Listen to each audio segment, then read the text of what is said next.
মাত্র ফেসবুক গরম হয়েছে, এখনো অনেকেই কিন্তু পান নাই। এই দেখেন আমি ওই যে একটা পাশে পানি ডালতেছি, আর এই পাশটায় কোনো পানি আসে কিনা একটু দেখে নেন। এই পাশে কোনো পানি নাই, না, মানে ওই পাশে ফ্রেশ পানি থাকবে। এখানে আপনি সর্বোচ্চ 2 লিটার পর্যন্ত পানি দিতে পারবেন। হ্যাঁ, আপনি যদি আরো কমও দেন কোনো অসুবিধা, তারপরে ঢাকনাটা এই যে লক করে লাগাই দিবেন।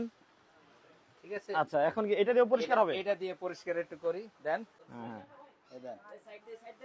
আচ্ছা, পুরো কালো করে দিছি। ভিউয়ার যারা আমাদের সাথে আছেন লাইভে, একটু ভিডিওটা দেখে নেন যে কিভাবে আমি পরিষ্কার করতেছি। দেখেন এটা কিন্তু একাই প্যাডটা ঘুরে। আচ্ছা, অটোমেটিক ঘুরে কিন্তু ময়লাটা খেয়ে নিছে। দেখেন এখন কিন্তু ক্লিন হয়ে গেল একেবারে। এই ময়লাটা কই সেটা একটু দেখাই। এই যে দেখেন, ও রে বাজে অবস্থা দেখছেন? আচ্ছা, এবারে লকটা ছেড়ে দিলাম, পোটটা পরিষ্কার হবে। দেখেন। আচ্ছা, এই দেখেন, অসাধারণ।